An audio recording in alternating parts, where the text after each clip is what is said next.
help people, and the amount of people that we've got messages from that have said that the music's helped them and it's saved them and that they can relate to it is so much more than just people who try to bring you down. And those people are losers, dude, and that's not, people don't like to hear that, but online people just want to be important and they want to make you feel bad and they want to pretend that they care about things when they don't. People are fake. And half the things that these people say online, if you were to say them, they would never say it to your face because they hide behind keyboards. And, that's something I talk to my students about, and that's something that's true in the real world. And you know what? That people forget that, I got called Michael Cera a lot in high school. People forget that music is a business and that this is my job. I have like $300 in my bank account. I am not making money off this. Just know that McCafferty is always a positive thing and it wants to help people, and I want to help people. That's why I do music. I get messages all the time from people trying to bring me down, telling me I'm a bad person, telling me that I should quit music and, that I should just go back into hiding. And that shit's not cool because, music helps people. It helps people a lot.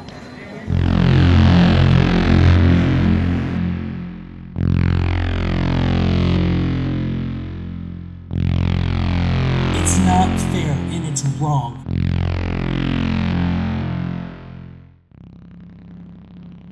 Mine is, hey, okay, this guy's gonna learn a lesson one day. It might not be for me, but he'll learn one. Sorry. Happy birthday to you! Happy birthday! Fuck me, I suck, I don't care.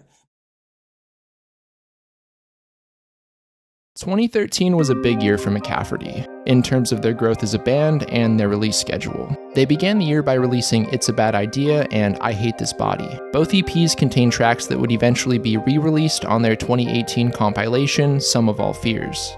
July 2013 brought Forest Life, a fan-favorite EP remaining among their most poignant works to date.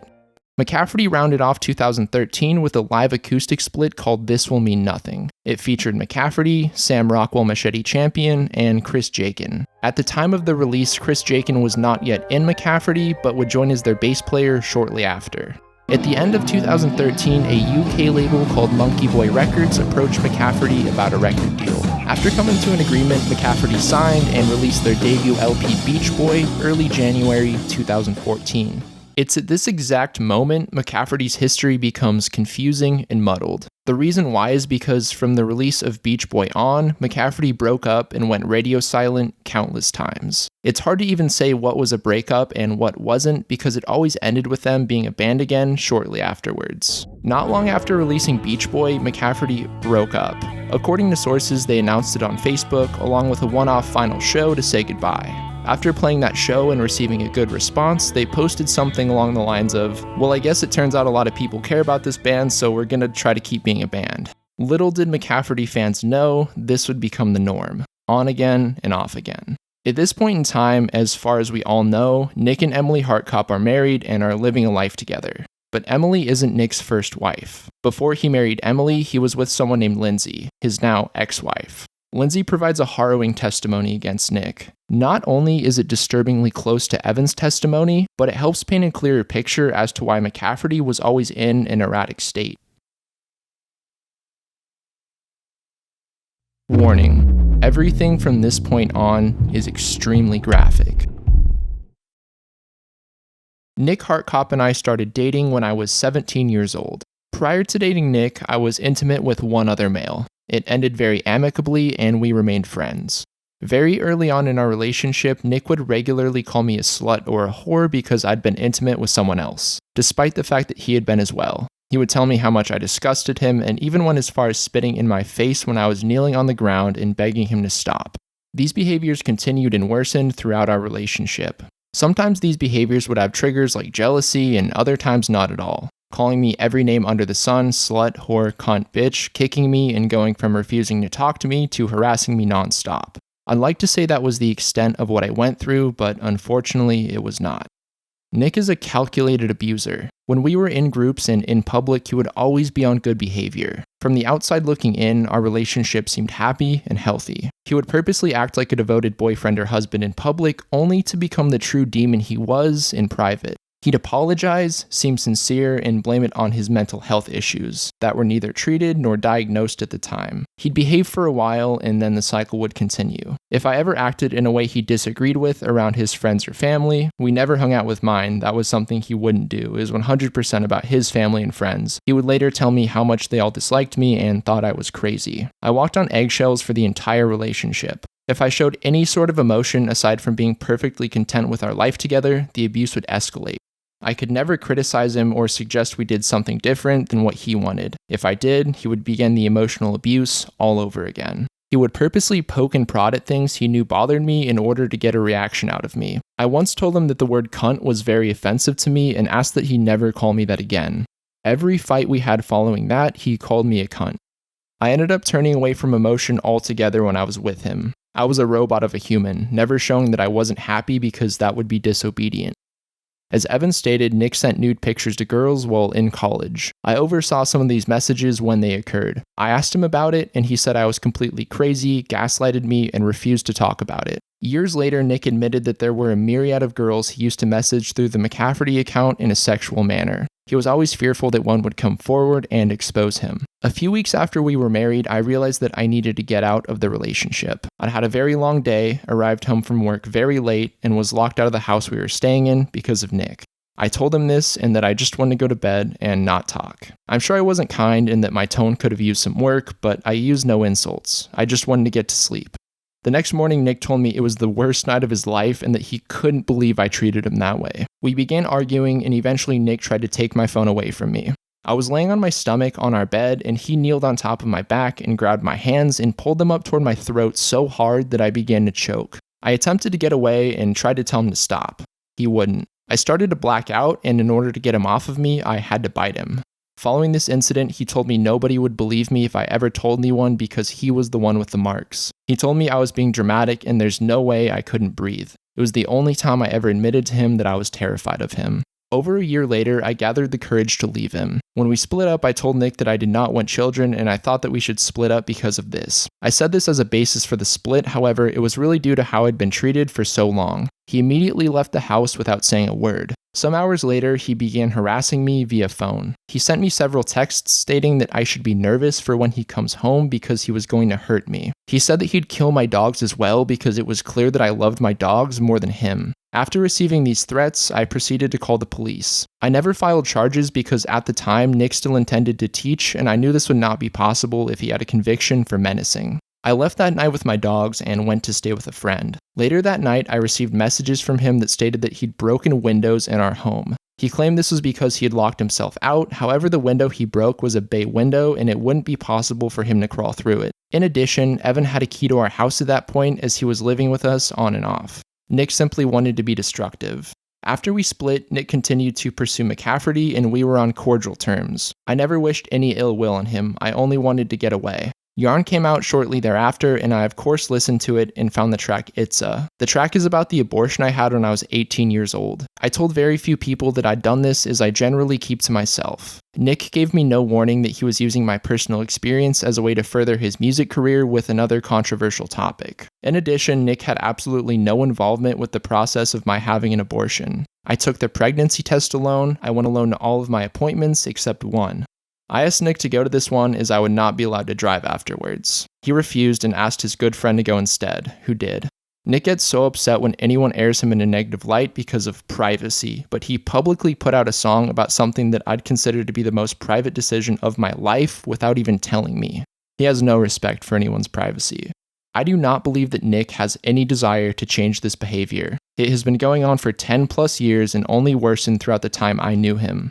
Based on Evan's statements, this is continuing. Nick surrounds himself with good, kind, genuine people so that he can manipulate them into doing what he pleases. He can be very charming, kind, and even thoughtful if it means that he's going to get his way. But it's all a facade. Nick will continue this behavior for the rest of his life. Leaving him was the best decision I've ever made, and I cannot describe the ways that I've been able to grow as a person since doing so. If you are a victim of his, please know that you are supported and you are loved by so many of us that also are. I only hope that by finally opening up about what I went through, others will be cautious in any interaction with him. The cycle of abuse is a hard one to break, and I'm so proud of anyone who has had the courage to do so. Because we're the only animals that go after each other for senseless violence. And that is wrong, and it needs to be said and changed. The similarities become increasingly absurd for every new testimony read, to the point where you can infer what's going to happen and at least be partially correct. If you were to read Lindsay and Evan's testimonies back to back, it would be easy to get them confused because the reported behavior is alarmingly similar. From the way they tell it, it sounds like Nick is your best friend in the entire world, until he's not. The moment he realizes that you're not going to help him get his way and be a hindrance to his motives, he reveals what's lurking just below the surface. But he's smart enough to clean up his act around others he's not as close with in order to preserve his image and continue his cycle of calculated abuse. During all the fur that was flying due to Evan's initial statement made this January, things got so bad that Lindsay's mom testified against Nick. Nick's ex-mother-in-law made a statement against him. Lindsay's mother made a response to Emily, who was defending Nick and his actions via Reddit.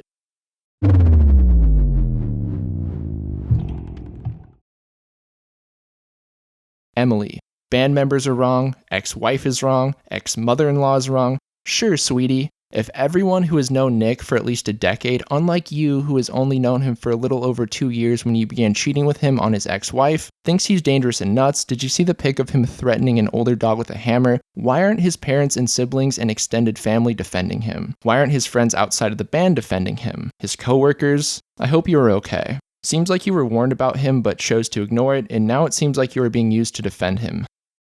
Get out. Emily responds with, "Considering that I know this account to be made by Nick's ex-mother-in-law, thank you for validating my claim. All I've ever asked was to be left alone, but you have continued to attack me under numerous fake names for years now. This is cruel. Please leave me alone." I don't know why you wanna treat me this way.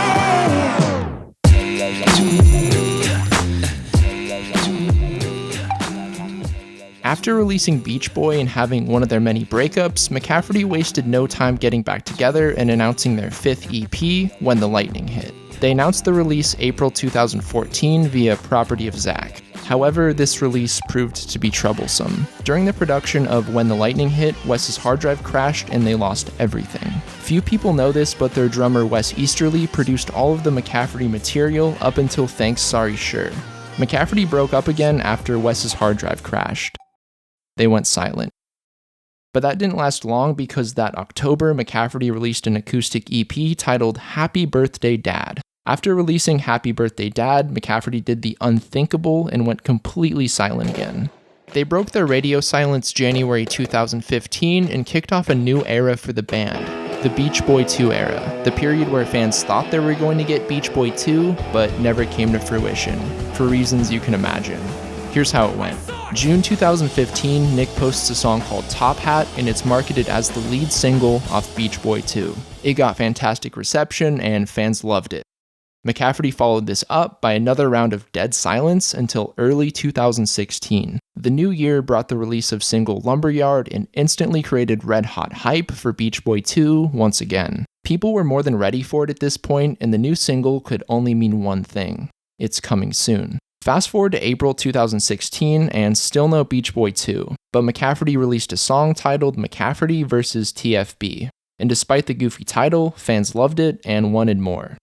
More time passes, it's still 2016, and again, still no Beachboy 2. But Nick makes a post about wanting to do a second run of Beachboy vinyl. The deal was, if you pre-ordered the vinyl, you'd receive a brand new track called Butterfly. Not surprisingly, after they mailed out the single, there was another breakup. In June 2016, Nick Hartkop sends Daisy an email. Daisy first interacted with Nick on a now-deleted podcast he was a part of and eventually became an admin on the McCafferty Facebook group, which led to her managing McCafferty for a short period. This was around the time Zane, the creator of the group, was in the process of stepping down from his role as an administrator. Nick emailed Daisy and asked for help erasing his identity from the internet. He had recently become a teacher and had concerns that his involvement in McCafferty would interfere with his career. Daisy did her best to remove what she could, but it's difficult to completely scrub the internet of someone's existence. Just based on Nick's public behavior online, it's deeply troubling to know he was in charge of a room full of special education students. Life happens and we can fly off the handle, but telling one of your fans to kill themselves on Reddit is enough to raise a great deal of concern, especially if the person who has done/said those things is going into special education.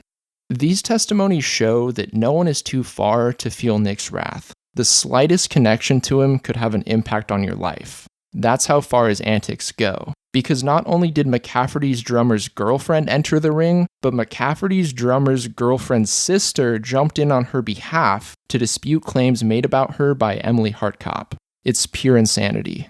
The reason Emily spoke negatively about Brooke in the first place was to deflect criticism being levied on Nick. Over a year ago, Nick replied to Wes's Instagram story with 2 simple words: rape her, in response to Wes posting a video of his girlfriend Brooke asleep in bed. Brooke eventually called out Nick in private for this. Brooke sent Nick this message after he shared an Instagram post about how much he supports sexual assault survivors. What a great organization to donate to. I really hope you're still not making rape jokes like the time Wes posted a video of me sleeping and you said rape her. Sexual assault survivors deserve genuine support, and I can only hope you're giving them that. After receiving this message from Brooke, Nick proceeds to text Wes a message saying, "Your girlfriend's a psychopath." When everything was coming out about Nick this last January, this instance was used as a point of reference to illustrate how unhinged Nick's behavior can be. Nick didn't like this, and neither did Emily. So Emily decided to address it directly in her Reddit defense post where she attempts to absolve Nick of all wrongdoings. That being said, that message was sent over a year ago, and we have personally seen his girlfriend at numerous events that we have held for our McCafferty team. If she was upset about the joke, these in-person meetings would have been a great time to bring it up and discuss it maturely. Instead, we were told that she was threatening to post them if she was provoked, but we have never spoken to her in a way that justifies such a manipulative gesture. As if doubling down on her husband's poor attempts at humor wasn't mad enough, Emily goes on to attack Brooke's character for literally no reason. I have personally witnessed her being verbally abusive to Wes while recording the house with no doorbell to the point where it was negatively impacting our ability to record. I know her to be a mean-spirited, emotionally immature person who has clearly used this opportunity to try to hurt us. Hannah, Brooke's sister, immediately saw how deranged and untrue this is and steps in to defend her sister. I made an account to directly defend my sister from this arbitrary post. I have seen the texts, I have personally listened to the problematic voicemails. Nothing has been twisted. Brooke is not mean-spirited and is one of the most mature people I know. To compare one incident where she was sick and needed Wes's help is child's play. Nick has purposely caused an emotional strain between Wes and Brooke. On top of that, bringing up a rape joke after being triggered is not simple. She has seen what he is capable of. She does not want anything to do with either of you, hence ignoring your passive messages. Brooke has witnessed how far Nick will go with harassment once the door has been opened. Nick hides behind donating to causes for his self-image. Young people do not deserve to idolize someone without a moral compass. Discrediting the victims was a bad move. An entire PR firm would be needed to get Nick out of this. Over the years of Brooke and Wes's relationship, I have heard numerous stories about this Nick guy being off, to say the least. Everything this demeaning post tried to counter-argue is false. The way this man used his finances over his team's head is a direct abuse of power. Overusing the word immature to describe others does not prove any emotional maturity. Receiving hate and threats from random fans is unfortunate, especially when Nick threatened to gruesomely kill Wes over the past few days. Good luck. I'm going to go listen to the front bottoms now. And remember everyone, rape jokes are never funny. Evan's girlfriend Tessa then jumps in and gives her side of the story, which strengthens Hannah's statements and weakens Emily's defense. These words are in direct response to Emily's interaction with Lindsay's mother, aka Nick's ex-mother-in-law. I will say that I have firsthand experienced the financial abuse your husband has held over my boyfriend's head for years. Please define what you would describe the statement that Nick made to me where you were standing next to him. You and I spoke on the phone 2 nights ago and Nick grabbed the phone in an absolute rage. He screamed at me, called my boyfriend an idiot, and proceeded to tell me that my daughter is going to starve without him. That is financial abuse without a doubt. And for the record, Nick, my family was fine before you and will be better now that you are out of our lives. You stood by your husband not once, but twice as he made direct threats against my 14-month-old daughter. I remained quiet about this for very long for the sake of Evan. However, your husband went after my baby daughter and you stand by and defend that. Say what you want to adults, but to come after a toddler makes me fucking sick. You are not a mother. The day someone makes disgusting threats against your child, maybe then you will understand. Finally, for you to come after my close friend Brooke is sickening. For you to say that she verbally abuses Wes is an outright lie. The difference between normal relationships and yours is that arguments are completely healthy. Couples annoy each other, piss one another off, etc. Life is not what you and Nick portray on Instagram. I have known Brooke for about 5 years now, and there has never been a single instance where she has displayed abusive behavior. I wish you the best of luck as the next several weeks progress, as I genuinely fear for your safety. You know where you can contact me if you need help. Despite Nick and Emily portraying a positive, fun relationship on the internet, things couldn't be more of the opposite. They supposedly began their love saga by cheating. Or at least Nick was cheating and she willingly participated. These are screenshots from a former fan named Marty, who claims to have been romantically involved with Nick during Emily and Nick's engagement. Nick says, "I know, is it wrong for us to want each other still? Looking at us maturely and realistically, we would be great together in any sense of the word. But because of what has happened in life so far, I still want to hang out with you though. Am I bad for this? I don't think you're bad for it, but I'm biased because I want you. If we're both on the same level about it, then there's nothing wrong with it honestly. But I say that because I'm biased and want you. I just want to be a good person and hang out with you and be intimate and just chill and smoke and stuff. Yeah, that's what we have to be careful about because I am into Emily as well, but I don't want to miss the opportunity to hang out with you. To be honest, I could totally see myself falling in love with you and being very happy, but I have to make sure no one gets hurt. I don't know, man, you're just incredible, and I want to be your friend, but I'm also attracted to you. Help me make this right. I don't know how to help you. I know what would be easiest for you is to stay in love with Emily and not be anything with me. That wouldn't start anything up or cause any problems for anyone. But that's just the easiest option I can think of, not really the one I want though. At this point in time, it's still 2016, and McCafferty had just broken up again, and Nick was reaching out to Daisy about erasing his identity from the web. Little did Nick know he had just met the most important person of his entire musical career. Daisy was McCafferty's saving grace. It's not a stretch to say that she's the reason why McCafferty exists as the McCafferty you know them today, or knew them. She was the one who set up the fundraiser for the EP that ended up being Thanks Sorry Sure. This EP single-handedly flung them back into the spotlight and put them on the fast track. I continued to support the band's legacy by compiling and organizing all the band's lyrics and early discography. I went so far as to work with Nick to compile a new release, Rip McCafferty, then organized random demos and singles and contributed album artwork for it with the help of a previous McCafferty artist. A few months later, Nick says he got back in contact with the band and wanted to create the first professionally recorded McCafferty song. I set up the fundraiser, handled the money, and was prepared to create rewards with absolutely no repayment. I did it to help the band and contribute to something nice. An artist friend of mine worked with me to create the album artwork entirely free. Throughout the fundraiser, Nick and I had a few very heated arguments. I tried to find screenshots, but it's all on an old phone that I don't have anymore. Essentially, Nick was pissed off because someone in the group made a design that they wanted to make into t-shirts. Nick told me to remove this because it was a violation of his copyright, which I told him it wasn't, but that I would still contact the person and ask them not to. Nick was extremely mad at me. He insulted me to the point where I was halfway through writing a message telling him I was done putting up with him, and that the fundraiser and the Facebook group were now his responsibility. I ended up not doing it, and we eventually made up. Halfway through the fundraiser, Joe Urban of Take This to Heart Records reached out and signed the band. I sent all of the remaining money to him, and I was no longer managing McCafferty. Despite helping out Nick and McCafferty for free, out of the goodness of her own heart, that still wasn't enough to keep Nick from lashing out at Daisy. Following negative and stressful encounters with Nick, she decided enough was enough. She originally posted this testimony in 2018, but Nick convinced her to delete it. I fucking hate this. I hate this so much. This whole situation had me really bent out of shape already, but I'm through putting up with it. I'm not going to focus on myself, instead opting to let conversations do the talking. Before I do, I'm going to give a brief forward about myself and then shut up. I'm not going to be involved with McCafferty anymore, specifically Nick Hartkop. I'm leaving the Facebook group, the subreddit, the Discord server, etc. I wish all the admins and members there the best. The other members of McCafferty and people involved with McCafferty are great people, and I will continue to support them however I can, but I physically cannot take this anymore. McCafferty got me more passionate about music than ever before, but now I just feel sick and hurt.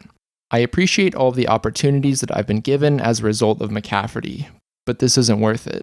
I don't want to try to be on good terms with Nick, I just want to stop making this my problem. I tried to be mature, stay impartial yet stern, and promote civility, but enough is enough. This whole thing is likely going to seem very SJW or oversensitive of me, making a call-out post saying how stressed I am, posting screenshots, but I've literally been blackmailed. I'm an anxious person and I'm doing this for my health. I know he has absolutely no dirt on me, but I'm not taking any chances. I don't know how far he's actually willing to go, so I'm just doing this so I can rest knowing I'm safe from anything. McCafferty was an important part of my life, and I really hoped everything would be fine. If this whole thing seems immature, I understand and apologize. Emily, I'm so sorry you're caught in this. From the very brief conversations we've had and the kind things everyone has told me about you, I know you don't deserve this. To anyone reading, please leave Emily alone. She has done absolutely nothing wrong. Nick, I'm sorry. I really don't know what to say to you. I'm disappointed, I'm hurt, and I'm ashamed. I know you have a kind heart, and I hope things get better for you, and that you improve as a person. Please stay safe.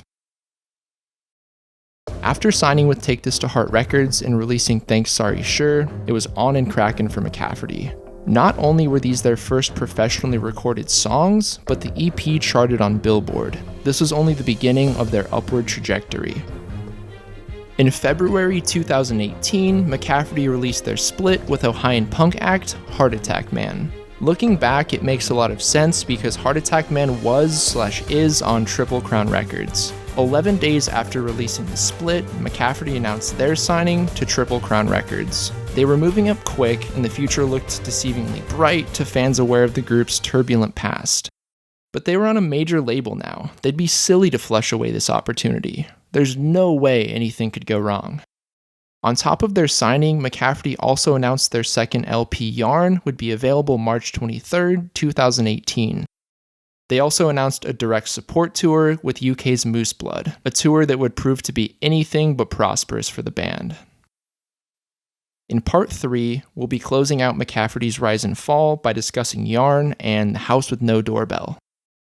Thank you for watching. Just know that McCafferty is always a positive thing and it wants to help people, and I want to help people. That's why I do music. It's not fair, and it's not right, and it's wrong. And I want you to know that I have both the test presses here for The House with No Doorbell, and I'll put these both online, and 100% of the donations that go towards this are going to thoughts and prayers.